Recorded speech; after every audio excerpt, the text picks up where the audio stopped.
Hey guys, and welcome to Chillaxin Relaxin podcast with your host, Deanna Robert. That's me. Get ready to dive into the nitty gritty of the real estate market, especially in South Florida, because hey, I live here and I'm your local realtor, armed with all the insider knowledge. We'll bust myths, reveal truths, and navigate the wild world of Florida living, complete with the infamous Florida man shenanigans. And expect a healthy dose of opinion, maybe a bit of bullshitting too. Apologies in advance. So let's sit back, relax, and dive into some chit chat. Like I told you before, I got you guys. That's why I started this podcast, for you. I also have a special guest with me today, and he's here to help me navigate through some thoughts and opinions from your side, the consumers, and help me with my side. Let's all say hi to Matt. Hello, hello. All right, everybody. Are you ready? Ready? Yes. Today we are jumping right into the real estate market, as always. So, as of today, the University of Michigan's Consumer Sentiment Index released Friday, y'all, that the U.S. consumer sentiment fell slightly. What's so special about Michigan? Why do they? Well, it's more about the consumer sentiment, and that's they're based out of Michigan. So that's where they do the consumer sentiments at. Basically, it's a metric that businesses use to measure how their consumers think and feel about their brand or their business. So basically, they're saying that's why gas prices they're likely contributing to the decline. We all know, because as you know, you drive, you feel the pinch in your pocket at the pump, right? Well, I feel the pain in the pump. Yeah. Like if you use gas. Anyways, y'all, they say it's about, I would say halfway between its all-time low that we reached way back in June of 22 when inflation peaked. Do you remember that, Matt? Yeah, kind of. Yeah. Well, it's pre-pandemic averages, y'all. They've been doing this study for about 44 years, since the 1980. They're saying that consumers are reserving judgment about the economy and, in light of the upcoming election. Which consumers could have a substantial impact on the trajectory of the outcome of the economy. What do you think? Yeah, I think whatever happens with the election is going to play a major role in home buying and all the ways that it goes. All the way around, everything, right? Gas, food, everything. Yeah. All right, for right now, let's get into some market stacks for y'all guys. All right, it's still sitting at an almost balanced market, right above a seller's market, with a median sales home price of about, I'd say, between about $488,000 to $500,000. That's about 10.71% change in a positive direction from a year ago. Wow, that's good. That means it's coming up.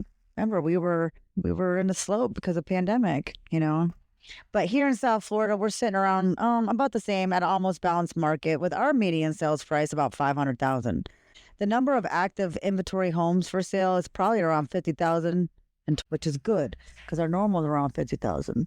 So we're actually getting back to the normal range, y'all. That's great. Yes. So they're saying that the people that list their house to sale, most say they listed at a certain price, they're getting about 93.2% on that, And properties have been sitting on the market for only about 4 months, which is pretty good because they were sitting from 7 to 9 months before. At one point, weren't they sitting for much shorter because people were buying? Well, that was way back in February.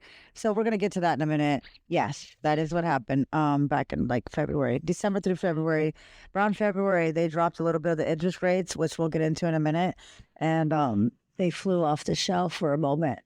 A lot of them were new construction and all cash sales, which I'm going to tell you guys in a second. So that is great news, man. It's been great news. All right, you guys. So the same goes on for our luxury home market as well. They're still sitting in high demand and they're on an uptick. They are. They're getting sold pretty good. Also, they're sitting at a seller's market with their median home sales price about $1,300,000. So the interest rates as of today, y'all, they've gone up just a little bit from a week ago. So we're going to talk about this for a minute because we're sitting a little bit. Interest rates are going crazy right now. They're going back to October, November of last year is what they're doing when they hit 7.22%. Okay, but for now, the existing home sales, they've dropped. They're about 4.3% in March to a seasonally adjusted annual rate of about 4.19 million. So the sales The whole sales altogether fell probably about 3.7% from last year at the same time. And then the median sales, existing home sales prices rose about 4.8% from last year. So our prices rose 4.8% from last year, and our sales have dropped 3.7% from last year. Isn't that because they lowered the interest rates a little bit? No, they hired them. They made them higher. I thought they just lowered them, no? No, they went back up. I just told you that because of our interest rates going so high. So it's been the 9th consecutive month of year-over-year price gains and the highest price ever for the month of March. Because we're in May, they're talking about March. So because remember, we get a month later. The inventory of the unsold existing homes. So let's say there's still inventory of homes that haven't sold.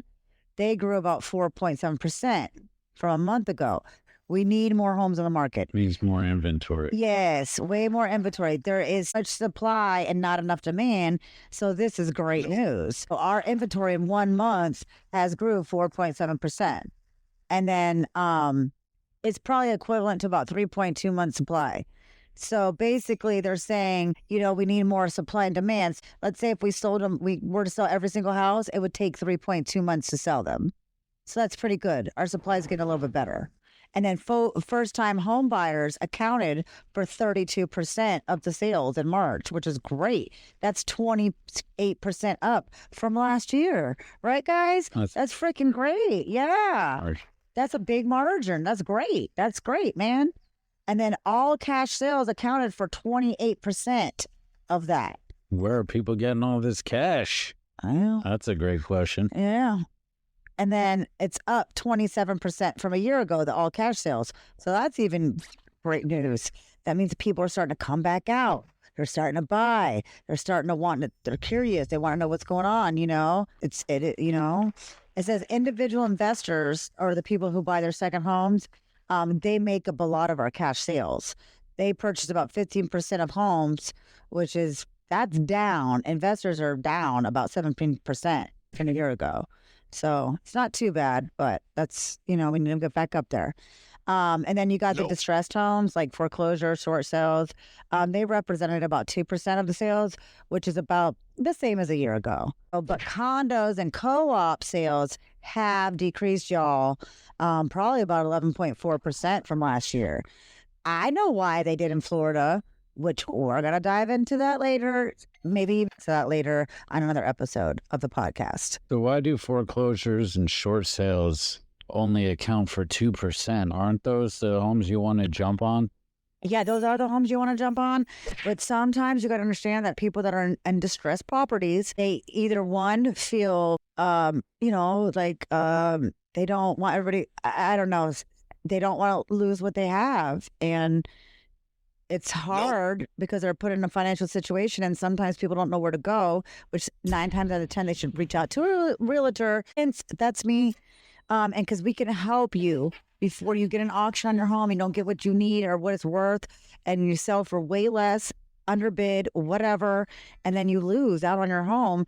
When you have a distressed property, the best thing to do, if you cannot financially bring it out of the distress that it's in, please get a hold of a realtor. Get a hold of somebody that can help you in some type of way, whether I know you don't want to and it's hard, but yes, you do want those.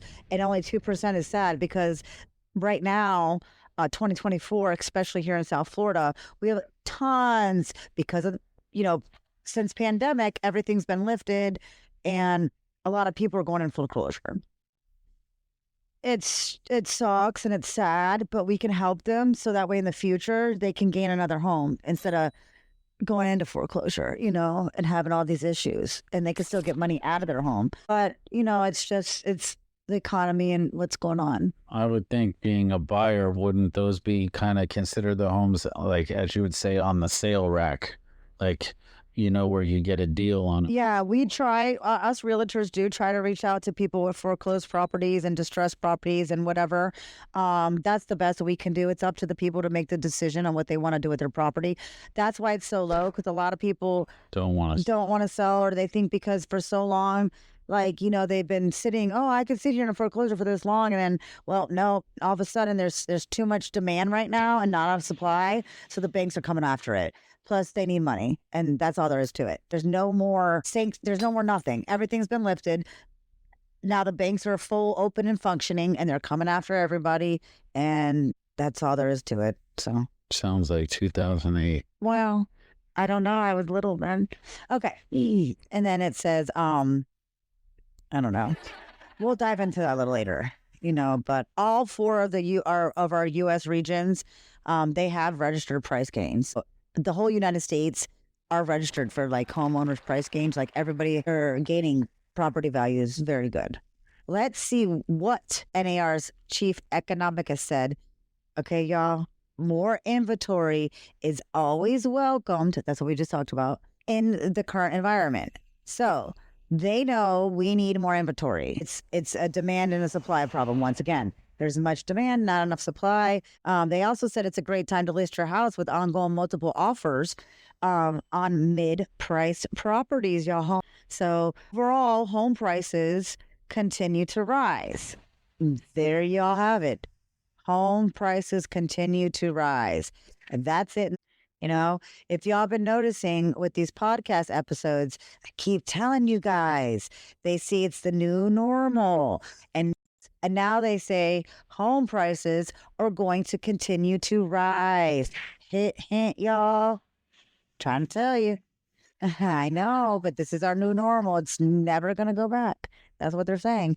Okay. The NAR, which is the National Association of Realtors, also said the pending home sales price increased 3.4% last month. They say the Northeast, South, and West posted monthly gains. But our Midwest, where's that at? Like Ohio, Colorado, stuff like that?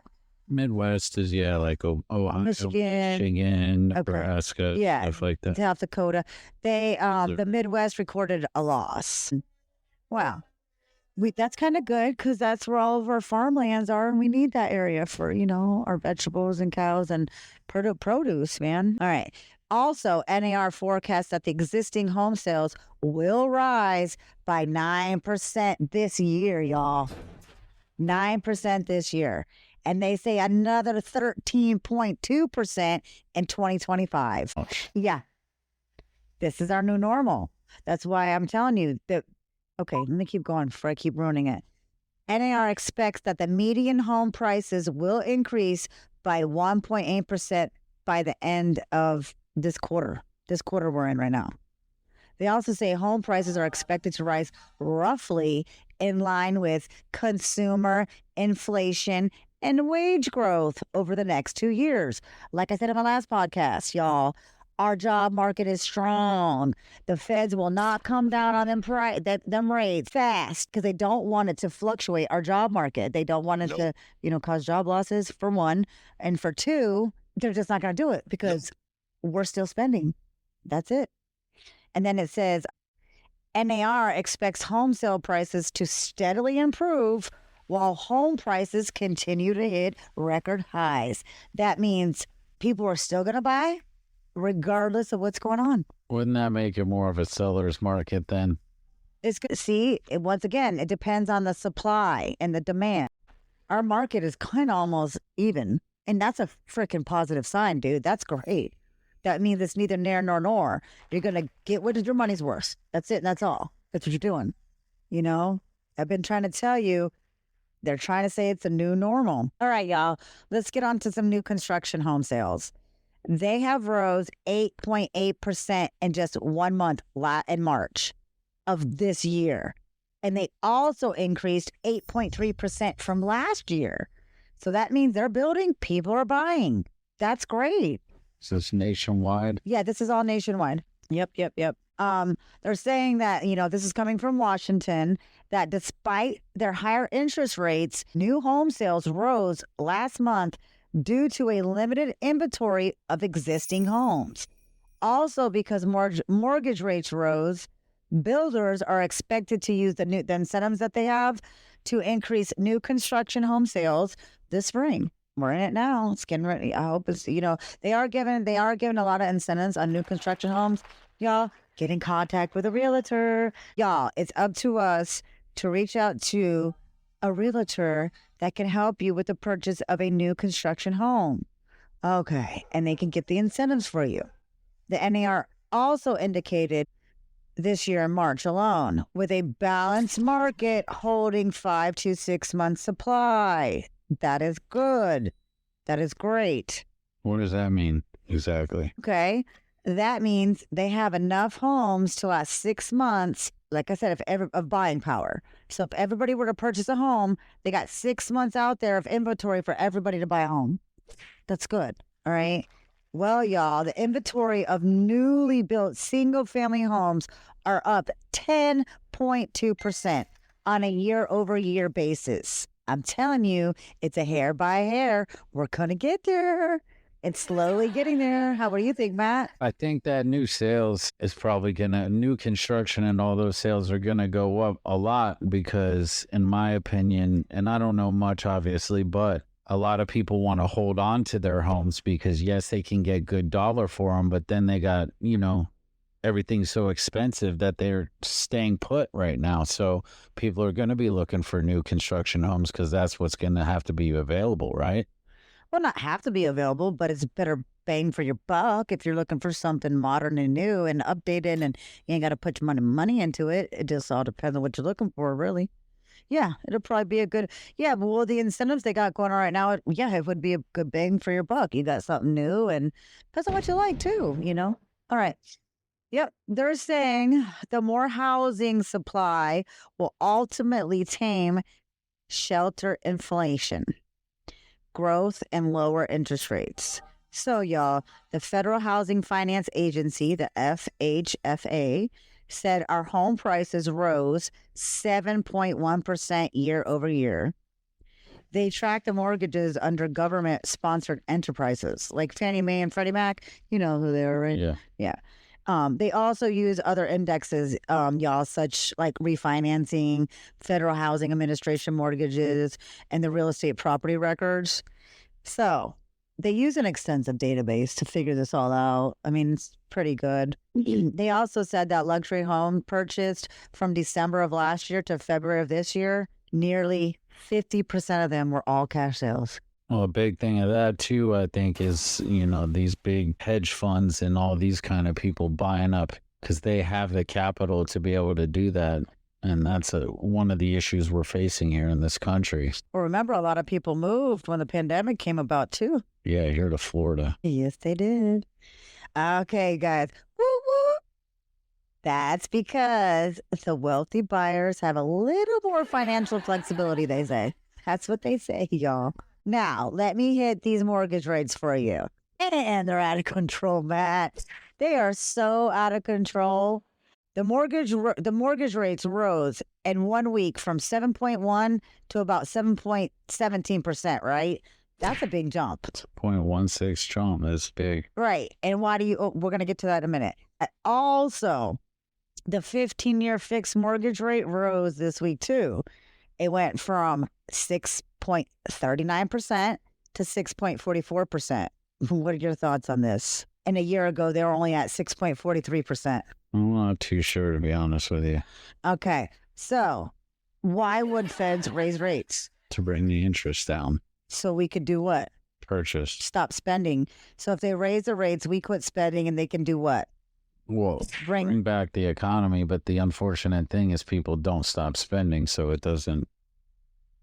Yeah, but our economy is kind of strong, though. I mean, our job market's good. So I don't understand what the issue is. But anyway, the highest levels were back in November of 2020 and October of 2023 when they were sitting at 7.22% and 7.79%. October of last year, they were 7.79% interest mortgage rates. And that's if you have a perfect credit score, I'm sure. That's crazy, right? So the mortgage rates are influenced by several factors, y'all, including how the bond market reacts to the Fed's interest rate policy and the moves on a 10-year treasury yield. Listen, y'all, that is what lenders use as a guide to price homes for loans for us, y'all. Okay. They say home loan rates have been mostly drifting higher. But do you think so? after a string of reports this year showing inflation is remaining hotter than forecasted, which has stroked out, y'all, over how soon the Fed might decide to start lowering its benchmark on interest rates. Bidenomics at its finest. Y'all, listen, they say the uncertainty has pushed up bond yields. All right. So the top Fed officials have also said recently that they could hold interest rates high for a while before getting full confidence inflation is heading down toward their target of 2%. 2%. I have so many thoughts and opinions on all of this. What about y'all? I don't think mine are appropriate for this podcast. Okay, we're going to leave it at that then. And we're going to sit with the next. Well, with all that being said, let's see what the interest rates are today, guys. A 30-year conforming is 7.222% today, May 5th, 2024. A 30-year FHA is 7.242%. A 30-year VA is 6.724%. Yeah, so the veterans are getting a little bit of a break. Yes, they are. And they are also giving another break this year, too. I'm going to get to that in a minute. Yes, they do. Yes, we'll get to that in another minute. So the 15-year conforming is about 6.562%. All right, there. Y'all have it. May 5th, 2024, interest rates a little high, kind of what's it called? Retracting back to November and October of last year a little bit with these mortgage rates like that. If you remember, everybody stopped buying for a minute because they did that. They do it for a reason, I'm telling you. So happy Cinco de Mayo, everybody. Happy Cinco de Mayo, Mateo. Feliz. Now, with all that being said, y'all, Tallahassee said that the vast majority of 558,299 claims from Hurricane Ian involved residential property. And others were like auto damage and stuff, right? But they only have 6% that are still open claims that they didn't account for yet.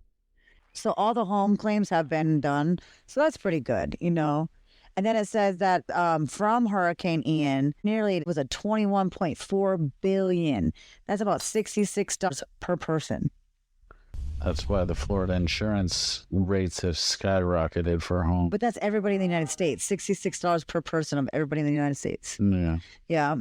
And it was a category 4 that landed there in September of 22. Remember over there by my sister's house in Port Charlotte? I remember. Yeah. We also let in flood insurance payouts in 22 and 23. We're a peninsula, baby, surrounded by water with hurricanes, and South Florida is at or below sea level, right? You know, Florida has, they saying that it had 1.7 million flood policyholders, accounting to $452 billion. And then last year they paid out $629 million just to Florida residences. Wait, back up. Florida has 1.7 million flood policy holders amounting to $452 billion, but they only paid out $9 million. Yes, I said the same thing. And then they said, well, Florida is taking steps to promote insurance market stability. And I'm like, wow. Well, wait a minute. That was $452 billion. They only paid out $629 million. I was like, those. So next. All right. That's what they said. They're also going to include with passing the HB 7073 bill. So that's a House bill that we're going to talk about in a little bit. Okay, I'll explain this to y'all shortly. The summer home shopping season's coming, y'all. They're saying at least by the second to fourth quarter, this mortgage rate should be doing something, because they did raise the interest rates for some reason. But then they're saying by the third and fourth quarter, it should be coming down. That's around president's time. Election. That's what it's. Yeah, something's going on. I don't know. I don't know anything. I'm not a conspiracy theorist, but I know it's always something going on. Anyway. It always happens during election time. It's pretty normal, actually. It is, right? Yeah, I thought about that too. This is how they do it. All right. Remember, I told you that real estate season is from around April to about the end of November, beginning of October, right? So it's about to get excited, y'all. You have to stay tuned for it, man. It's going to get exciting. I know right now it doesn't sound that exciting because interest rates are high. There's not enough supply with the demand, but the supply is starting to come. The demand is going to come even stronger. And once some rates drop, it's going to be a bidding war. So good luck, y'all. But we're going to continue. That's neither here nor there. Okay. So the market sounds about the same as last week, with a tad bit higher of the interest rates that are going on. Usually my housing updates come about once a month. So the next update will really be in May 22nd. We'll get little ones here and there throughout the time that I can tell you guys. But I kind of have a poll for y'all. What do you think? Would you guys like me to update you once a month as they come in or weekly as the little things come in? It's up to you. I want to know your thoughts on this. So if you guys could let me know, I'd appreciate it. Until then, I'm still going to continue giving it to you. Also, y'all, remember at any time you want to update on real estate, the real estate market, or any information, feel free to sign up on my website. I'll have for you is a monthly email newsletter with market updates, or if you just want your personal home report or your property valuation, I have it all there for you. I told you I'm here for you. And what's that website? It's Deanna Robert Realtor, DeannaRobare.realtor. Okay. Also, if you guys are liking my podcast so far, hit the like button, subscribe, and share. Tell a friend. I will have the video out soon for you guys. I promise. It's just so much in the process. All right. So we're going to get on to the next. What are they saying about the Florida housing market predictions for this year? I'll tell y'all. Want to know what it is, Matt? Please tell me. Yes. Well, we all know the Florida housing market is not a monolithic entity. We have different submarkets, each with their own unique dynamics, right? Like Palm Beach, Florida is very different from Ocala, Florida, right? Their markets are different. Ocala's North Florida with the laid back town, old town atmosphere. It has tons of rolling green hills. You've been and you're born there, right? Yeah. It's also considered the horse capital of the world. They have a private airport that only flies in the best breed of horses. For what? Do they do like horse racing or something? Well, that's all the trainers. Okay. With their awesome dynamic, top-notch equestrian. I always say that. Now, on the other hand, y'all, Palm Beach is a vibrant beach town and a tropical medium-sized town setting with amazing bluish-green aqua waters. Our astonishing salt lifestyle living with boating, barbecue, and of course, some day drinking, y'all, while adding an upbeat city nightlife scenery with an abundant, beautiful rural natural area. With that being said, the Florida housing market is showing signs of resilience and growth with noticeable increases in median and new listing prices, y'all, according to the Florida Realtors. Remember, y'all, I'm the Florida Realtor. All right. They say after a sluggish start to our spring home buying season, y'all, even though homes fell in March of this year with rising mortgage rates and the supply of homes on the market remained below the national historic average. There's that word again. Remember the historical word I keep telling you guys about? The market does remain competitive, driven by a combination of mortgage rates and strong demand for homes. More excellent news, you guys. As I explained to y'all in the last podcast, if you haven't heard of it, I recommend you go and listen to it. All this information is for you. All right. I'm going to tell y'all the good, the bad, and the ugly. I'm here for you, the consumers, the buyers and the sellers. Anyways, let's continue. All right, Matt. Florida's housing market. We have had more inventory of active homes for sale coming onto the market, which is a good sign, giving buyers a greater selection to choose from. They need it. That's what we need. It makes our demand better when you got more supply. With mortgage rates projected to ease up in the coming months, y'all.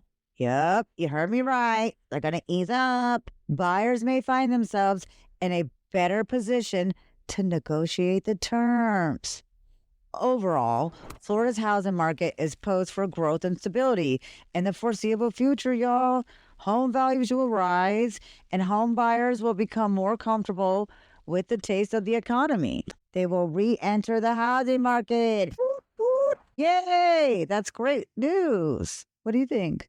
I think that's fantastic news. Yeah, we need this. That's makes our economy jump, man.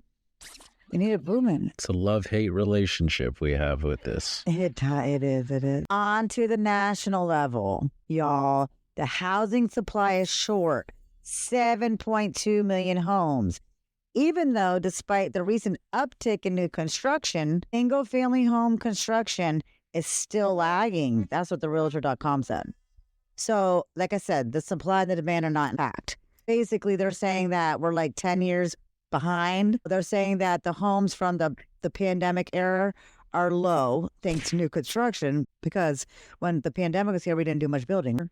But analysts found that the market is still missing a lot of homes. Basically, it's like I've been telling you, supply and demand are not in balance. There's more demand than supply. Y'all, they're saying that we are a decade behind relative to population growth. Gives us all something to think about, right? What are your thoughts? You don't have any? Well, I do think, I saw something yesterday that was interesting. It's a big part of the inventory issue is the fact that these big hedge funds and things like State Street, Vanguard, BlackRock are buying up all the homes so that they can rent to people. Well, there's states that are finally passing legislation to where they're going to make that illegal for these companies to be purchasing homes, which guess what that's going to do? That's going to free up more homes for the average consumer. Okay. Which is a great thing for buyers. Okay. Yep. That sounds good. We'll check in. I'm going to check into that. Actually, since you said that, I'm going to check into that for you guys next week. That's something I would like to find out about too. All right. Now, the Florida Chamber in Tallahassee said that they want to set the record straight. How about that? They're going to set y'all straight, baby, about Florida. The Florida Chamber. They got mad, y'all. People are talking junk about Florida and their housing market. Woo-hoo. So they came out with an article to address everybody. Well, how about that? This is straight from the horse's mouth in Tallahassee, y'all. Okay. They said, and I quote, here's the problem with these headlines that they are putting out. They lack context, rely on seemingly short-sighted analysis, and ultimately, they jump to a conclusion that may not be correct. Wow. Let's think how many times that has happened, right? To anybody in so many circumstances. Absolutely. Yeah. Just think about that. People are jumping to conclusions with not full analysis, Anyway, let's continue. They said that these articles paint a picture of a weakening housing market that requires some extra context and background. I uncovered the real story behind the Florida's market. There is one point that should be considered above all else in the housing market, y'all. It's historical context. There's that historical word again. We're finally getting over the hump of that historical, I bet you. All right. And they point to decline at the beginning of the year when Florida and most of the country typically experience a decline in the first quarter of every year, y'all. So they say it's due to holidays towards the end of last year that roll over into the new year. That makes sense. Yeah, people spend a lot of money during the holidays in that time of year, so they need a little time before they can just jump into a home. Yeah, there are other priorities going on. They travel, the family, whatever holidays they have, and they're not thinking about, let's go do this, that. Yeah, no, it's a wrong time of year. Okay, but anyway. All right, but the Florida Chamber in Tallahassee says that over the last 2 years, Florida has seen tremendous growth amount, and it sure has. Us Floridians know, don't we? Absolutely. And it's coupled with, historically, there's the word again, low interest rates in the market that led low to housing sales outside the normal. So, y'all, they're saying within the context of this rapid population growth and the low mortgage rates that we had a few years ago, that the current decline in sales may not point a housing market in trouble, but that it may just be that the previous high levels of housing sales and demand were on Supply and demand not being in cahoots with each other. That's what it is, you know? And not balanced. And that's what happens when you don't have something balanced. It's hit some Richter scale sometimes, you know? So, as I kept on reading for y'all, I seen they said the words I used in one of my last podcasts. I wasn't too sure if I should have said it or not, but yes, given the information I have been given, here's what they have said. It's the new normal. And let me go on to explain for y'all. I quote from the Florida Chamber. Overall, what they see is a cooling of our housing market, a return to stable, sustainable place, a new normal. That's what they're saying. They continue to say, y'all, that they use these words because that is the exact phrasing Sheridan Morby, senior research economics at the Florida Chamber Foundation, had said at the beginning of this year. She also said, and I quote, "At the moment, the housing market is reacting exactly as we have anticipated, finding its new normal," end quote. Told you guys in my first podcast, I knew this was coming. I do so much research and I just knew it. So y'all, the housing market was one of the hardest hit areas of the economy when the Federal Reserve Bank began raising rates. We're coming back, y'all. Like I keep saying, a hair by a hair, we're getting there. Y'all, go find a top real estate agent, me, to help you find and keep your dream piece of real estate. Really go to Deanna. Yeah, because I put your ideas first, guys. Not mine, but yours. Also remember to be realistic, especially about the needs and wants. We talked about that last time, y'all. Not going to dive into that right now. But keep it realistic. So I wanted to let you guys know the top areas in Florida that are anticipating significant home price increases. What do you think? Well, I'd probably have to say Clewiston. I probably would say you're right. That's in South Central Florida. Then they got what's that? Wauchula? Yeah, Wauchula. Wauchula, I'm not sure. Wauchula. And that's middle South Central Florida. Then Sebring, Lake City, that's North Central Florida. Palatka, I don't know about that place. Arcadia, Naples, Homosassa Springs. Homosassa's nice. It is. They got Naples at number 7. It's located on the Gulf Coast, y'all. It's called the Bend of Florida. That's where it's the northwest part. It's really pretty up there. And last but not least, it's Port St. Lucie, y'all. It's the Treasure Coast, which is about 45 minutes north of Palm Beach. And it's right by me. And I do sell homes in that area. So if you would like one, give me a call. Also, y'all, just wanted to share this. Monroe County, Florida, which has the most expensive homes. We all know because it's Key West and the Everglades, y'all. So, here are some affordable areas in Florida for y'all really quick. First is Fort Myers. What do they call that? The City of Palms? City of Palms. Yeah. It's located on the southwest coast of Florida. I've lived there before, and I lived in a little city called Lehigh Acres. It's like a little quaint town on the outskirts of Fort Myers. Yeah. Ocala, that's your birthplace. Horse capital of the world. Nothing to brag about, by the way. Hey, I liked Ocala. It's a totally different atmosphere than here. No, it's nice. It is beautiful. It's if you love country, rolling green, yeah, that's the place for you. If you want a tropical city island life, South Florida's for you. All right. So, Winter Haven, it's known for its nature lovers. It's a small old school town. It's located like in mid-central Florida.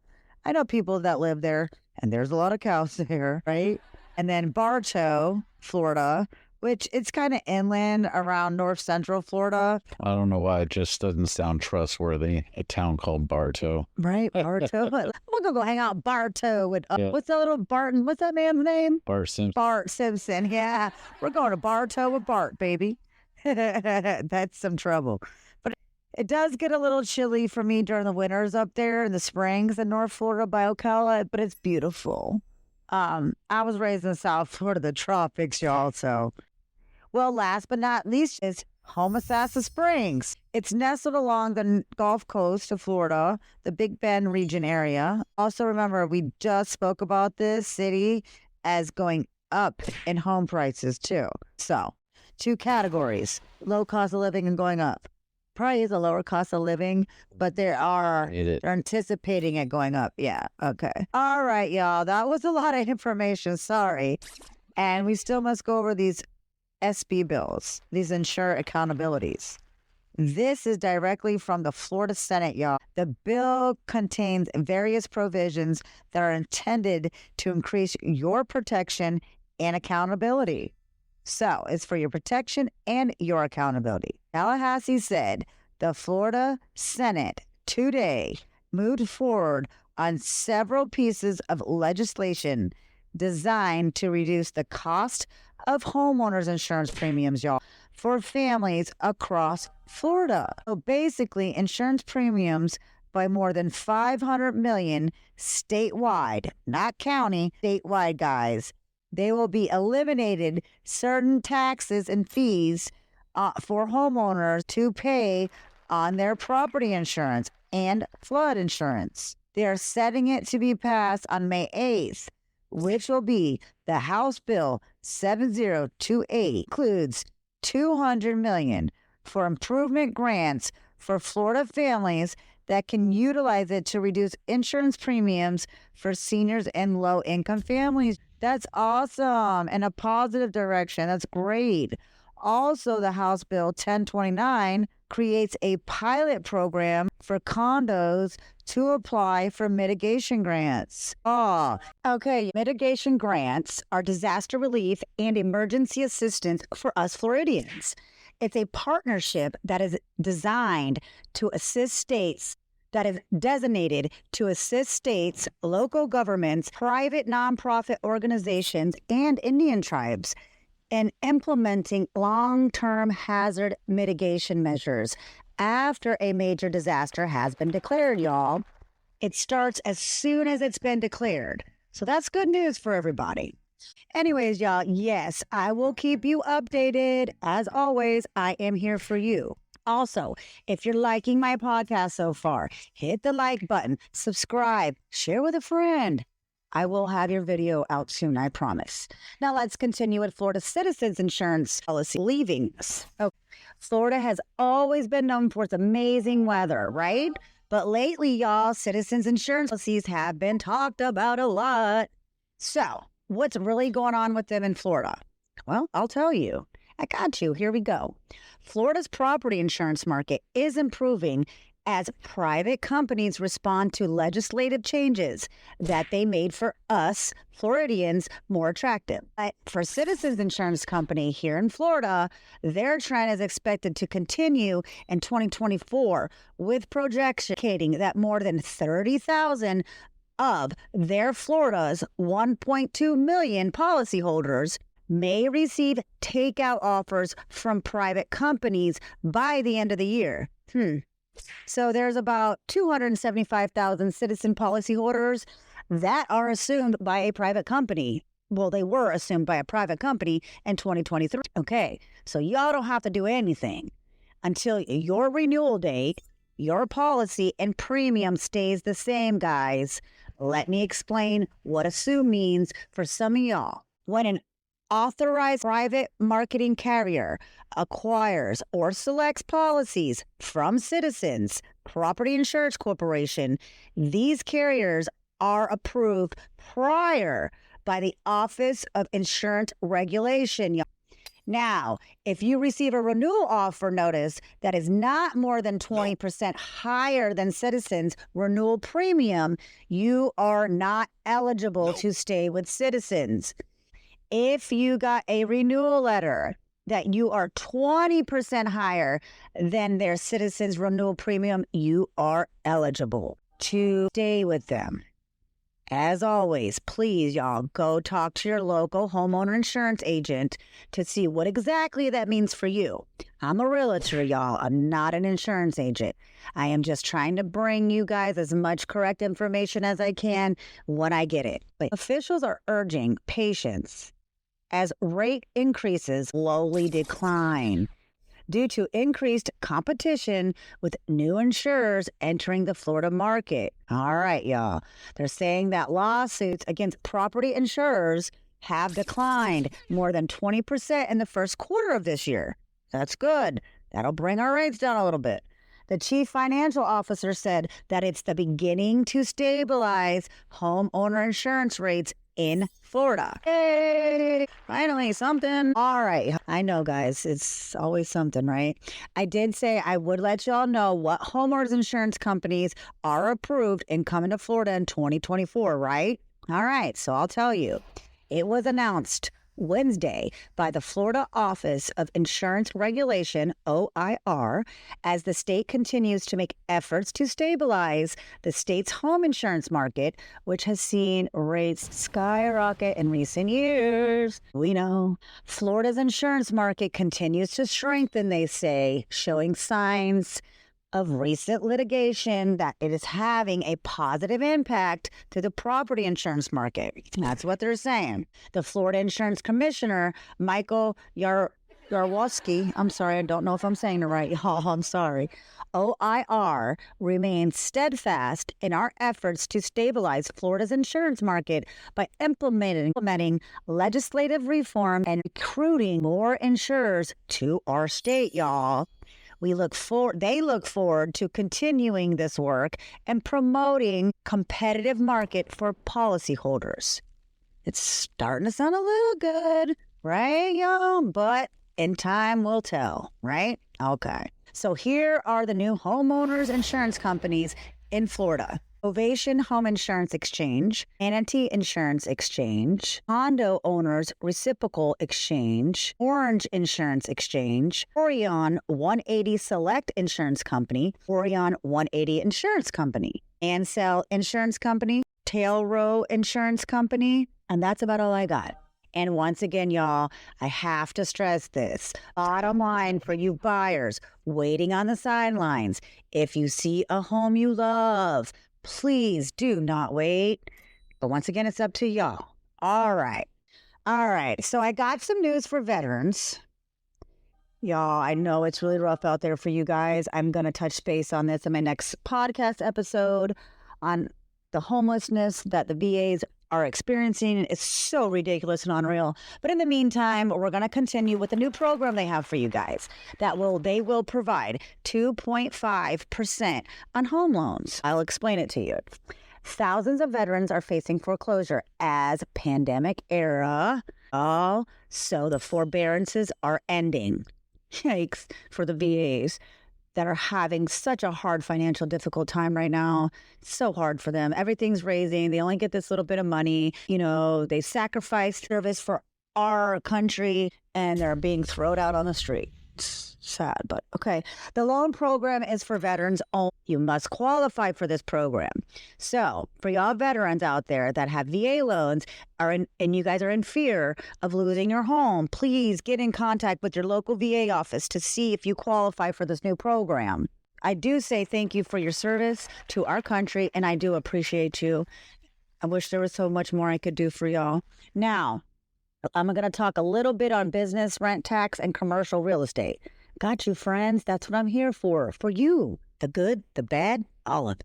On another note, new episodes come out every Thursday with the best information I can to keep you guys, the consumers, buyers and sellers, informed. All right, on to the business tax rent reduction that is set for June of this year. All right, there's going to be a cut, y'all, in the state's commercial lease tax that is set to go from 4.5% to 2.0%. So, for y'all business owners that are renting office spaces, you should see a tax break by June, which they say is ahead of schedule, y'all. It was initially set for July, okay? They're trying to help your business ease the strain on Florida's employees, making it easier for them to grow their businesses, y'all. That's what Tallahassee had stated. That's what they're saying. So Florida realtors have long advocated for this reduction, and it's the single biggest cut in a long, long time. It's starting to sound even better in Florida. All right, you guys. So what did I hear you say? You want to know What's hot with the commercial real estate market? Okay, I got you. Goodwin Procter, who is one of the biggest and largest law firms in the world, said that the commercial real estate is ready to rebound. Job commercials rebounding. We're all going to rebound, baby. I told you it's starting. It's starting to turn around.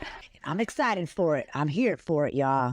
All right. He also stated that the American shoppers return in earnest amounts to stores and restaurants as the pandemic eased. So they say here in Miami, Florida, they have the first ever health-focused home. Now that's cool. You guys got to go Google this. It is so nice. It is a certified home that prioritizes wealth with a substantial design. It has no insulation in living spaces or in the drywall, y'all. So the owners are a husband and wife, and they used to work together for Kaplo's now closed science nonprofit organization. Sounds pretty cool to me. And the couple is most known for their project that they did together in Miami, and it's called the Miami Science Barge. Y'all, this sounds so pretty cool. You got to listen to this. It was a floating, self-sustaining, solar-powered experimental ecosystem that raises fish, vegetables, and it functioned as an outdoor classroom and science lab. That's cool. Now, I would love to go to that school every day. I'm in class, y'all, definitely on a boat barge. Yes. Okay. So, within the first year, they moved into their new home, right? Every family member in their house ended up with severe allergies. Kaplo went into his child's room, and y'all, he found some mildew streaks around the light switches and outlet covers. And he was like, it's indicating humid air that was moving through the walls. So, y'all, he said he got this idea. He went and got a team together. He built a home with minimal void spaces. That's pretty cool, you guys. He replaced the drywall with cement blocks, exposing the air conditioning ducts and placing pipes and wiring behind some removable pure bond polywood panels. Yeah, they said they were trying to think of future Miami, but with homes in the urban tropics. So that's pretty cool. They were thinking about climate change in the terms of density. It's like, a sleek, modern, up-to-date. It's really cool. Y'all should go check this out. And they have a lot of other cool features of the home, like how they made the roofs and the ceilings and stuff. But it's just too much to list, and I have to keep going on. Okay. Anyway, they said it can also withstand flooding. They say this summer here in Florida is going to be freaking hot, baby. There is going to be some kind of climate change, they say, for us. We know. Anyways, y'all, they say that North Florida is going to get more rain than average. And boy, when it rains. But it's so beautiful up there after it's done. It's like this blooming magnolias and beautiful green rolling hills. It is pretty. Anyways, spring and fall up there are beautiful. Y'all, I miss those two seasons the most of the time of the year up there. But, in about another couple weeks, it's going to be a humid desert. Okay, so I'm sorry, I had to keep going on. They do say that South Florida, hence, that's where I live, is going to be off the Richter scale with above average temperatures, y'all, between May now and July. As if it wasn't hot already. We're going to feel the heat, baby. Yeah, we're starting to feel it now. So, the national meteorologists are saying that between now and early summer, we can expect El Nino to end and La Nina to begin. Lord, I hope this female is not angry. I'm just kidding. I'm not kidding. I hope she's not angry. That's why hurricane season is going to pick up, because she's angry. The analyst says that it's supposed to be one of the worst hurricane seasons ever predicted. Yeah, climate change is a thing for all that. All right. And they're predicting at least 5 of them to reach a Category 3 or stronger, which those winds start around 111 miles per hour, y'all. All we can do is wait and see it out, right, y'all? That is what we Floridians do. Okay. So we're going to move on to the sunnier side of the Sunshine State with what's going on, y'all. Okay. Well, May the 4th be with you. That's when our Swamp Tromp Pine Glades Natural Area, they're having a natural walk series, and they'll guide you through the fresh waters of Pine Glades Natural Area. Yeah, the water is only knee deep, so it's not that bad, but it does let you on, flying back into nature on this breathtaking walk along Florida's natural, beautiful scenery. Boy, it is beautiful, you guys. It's relaxing. It's a fun way to get back to nature and explore things and just really just enjoy yourself. No headaches or nothing. Okay, you guys, now as a realtor, I wanted to tell you about a private island that was home to a powerful pirate in Florida. It is now up for grabs, and I want to go and I want to explore this island all by myself. How about y'all? It's a 7-acre swath that goes for. It's along Florida's Panhandle in Gulf County, which is in St. Joseph's Bay off of the coast of Port Joe. Bellamy was considered, that is the pirate, Bellamy, was considered the richest pirate in history. Y'all, that was the pirate that owned the island. Okay. He was considered the Robin Hood of pirates, they say. Thanks to his generosity, he also earned, they say, around $120 million during the course of his career before he died in a shipwreck, where now it's Cape Cod, Massachusetts. But they said that he lived here on the island between 1715 and 1717. That's pretty cool. I like history. I like science. Okay, so that's one of the reasons a lot of people snorkel off of the east coast of the Atlantic Ocean. That's by me. It's considered the treasure coast, y'all, because they had a lot of shipwrecks out there, and they were finding all kinds of treasures, especially from like Spanish treasures. And we just keep diving out there. It's called the Treasure Coast for a reason. Just keep diving out there. It's called the Treasure Coast for a reason. There's a bunch of treasure down there from pirate ships. But Florida is, y'all, one big, beautiful treasure.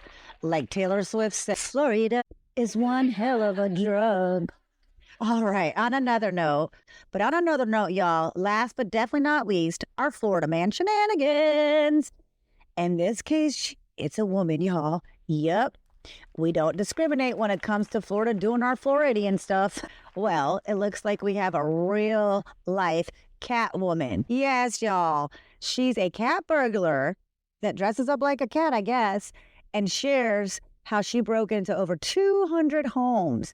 And she got a YouTube channel to do that after she got out of prison for it. Seems like she's on her Floridian shenanigans anyways. She was arrested in Marion County. Anyhow, she stole valuable pieces of jewelry and sold them to her local pawn shops. Not too smart of a cat burglar, huh? But, hey, she did it. And she's telling. And I'm here to listen. All right. Well, she did get released in February of this year, and she decided to make herself a sensation as a real-life cat woman on her YouTube and TikTok. Well, I'll be damned, y'all. Florida's doing Floridian. All right. Now, here's a warning, guys, and do not try this at home, as she gave out the secrets, and now the police know. So please do not attempt this at home. Just wanted to make that clear to you guys, okay? If you end up watching the YouTube or whatever. As always, y'all, I'm going to leave that right there on that note, and until next time. Okay, coming up on next week's episode of Chillaxin Relaxin, we're going to be chit-chatting and bullshitting about, as always, the monthly updated house market stats, what's going on with the foreclosures and the FHA loans, why don't most condo associations take FHA loans in Florida, what to know about buying investment property and the basis of home flipping, what is the basis of a real estate action, what are some solutions to squatter issues, what does it mean for our mortgage growth, and some tips on financial literacy for informed decisions. I'm here for you guys. I got you. As always, the Florida man shenanigans with some of South Florida's lifestyle and living. Until next week, y'all, I hope you enjoyed our chit-chat and our bullshitting. I would love for your feedback on any of our topics today. Please like, share, and subscribe so we can interact together every week. You can also listen to my Chillaxin Relaxin podcast on these platforms: Apple, Spotify, Google, SoundCloud, and my YouTube website, Deanna Robert Realtor. Or if you just want to stay current with my monthly Market Reflector email newsletter, or you just want to search my real estate website for your personal home report or property valuation, you may do so at www.deannarobert.realtor. It was fun, y'all, and stay safe till next week. Bye.